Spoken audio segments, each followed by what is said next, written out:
अस्सलामुअलैकुम। साबा farms YouTube channel में खुशामदीद। साबा फार्म्स चैनल जो है ये पोल्ट्री, लाइव स्टॉक, एग्रीकल्चर और फिशरी के मुतल्लिक चैनल है।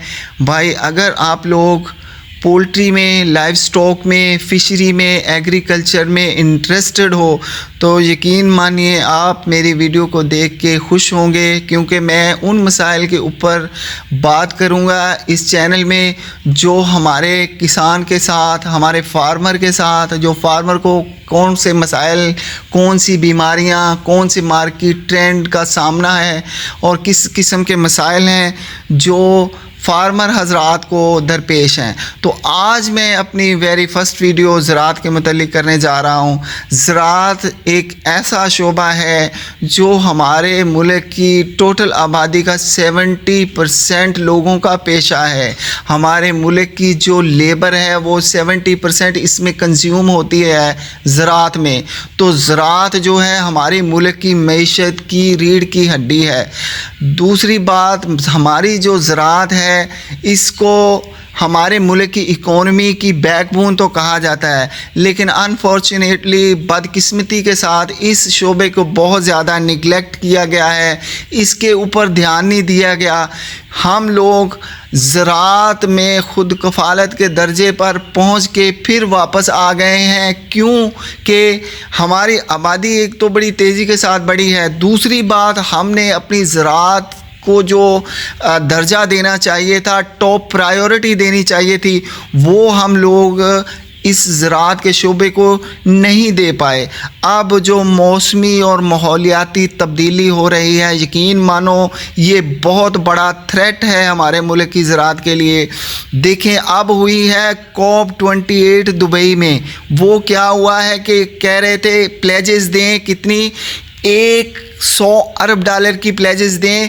वो प्लेजेस, वो सरमाया गरीब ममालिक में इस्तेमाल हो, लेकिन वहाँ पे पॉलिटिक्स हो गई, लेकिन कोई ख़ास इलामिया जारी नहीं हुआ। ये जंग हमारे गरीब ममालिक, देखें पाकिस्तान एक गरीब मुल्क है, लेकिन साथ में हमारे पड़ोसी ममालिक जैसे कि इंडिया है, चाइना है, अमेरिका है, इस तरह के ममालिक जो हैं ये ग्रीन हाउस गैसी एमिशंस का सबसे बड़ा सोर्स हैं, बहुत बड़े कंट्रीब्यूटर हैं। हमारे इस ग्लोबल फार्मिंग की वजह से सालाना की बुनियाद पे 0.3 सेंटीग्रेड टेम्परेचर बढ़ रहा है बड़ी तेज़ी के साथ, जिसकी वजह से ग्लोबल वार्मिंग हो रही है। ग्लोबल वार्मिंग की वजह से क्या हो रहा है, जो हमारे मौसम का पैटर्न होता था, मूनसून हवाएं आती थी गर्मी में, वो एक बारिश का ज़रिया बनती थी। उसके बाद सर्दी में मगरबी हवाओं का सिलसिला चलता था, जो वक्फे वक्फे से मुनासिब वक्त पे हमारे मुल्क में बारिश होती थी,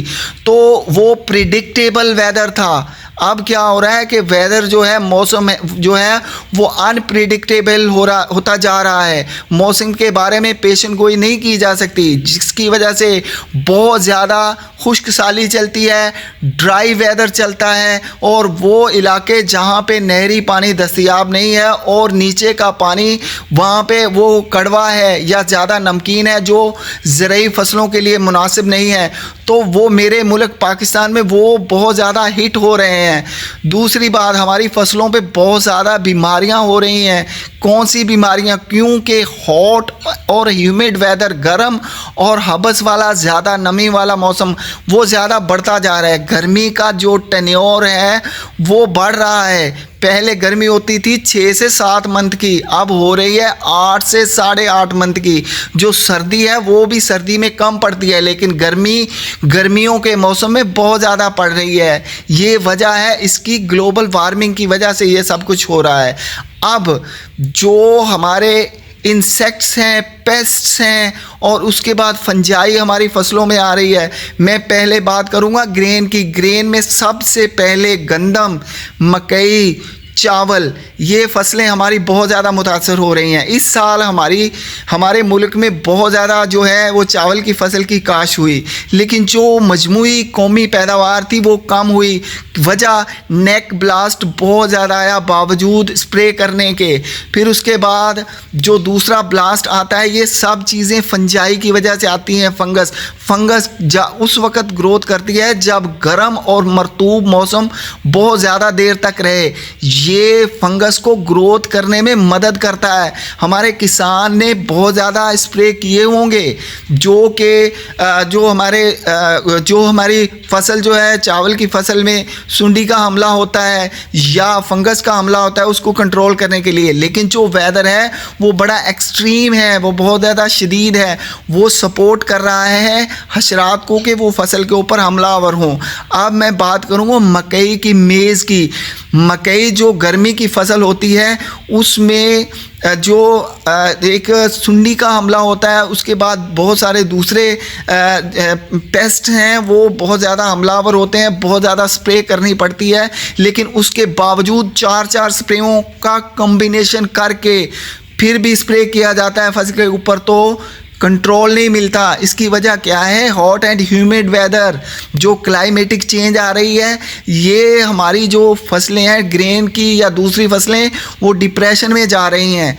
अब तीसरी मैं बात करूँगा कि जो हमारा कॉटन है, कॉटन जो है, जब तक हमारे मुल्क में कॉटन नहीं अच्छी तरह फसल होगी तो हम लोग एक्सपोर्ट नहीं कर सकेंगे। कॉटन एक ऐसी फसल है, एक ऐसी जिन्स है जिससे हज़ारों प्रोडक्ट्स बनती हैं जो एक्सपोर्ट की जाती हैं और एक्सपोर्ट करके हम डॉलर कमाते हैं। अगर देखें ग्रेन की फसलों में मैंने पहले बात की, मकई है, चावल है, गंदम है, जब तक इसमें हम लोग खुद कफील नहीं होंगे उस वक़्त तक हम अपने डॉलर को बचा नहीं सकेंगे, क्योंकि हम जो लोग डॉलर इंपोर्ट करने में हमारा डॉलर खर्च होता है।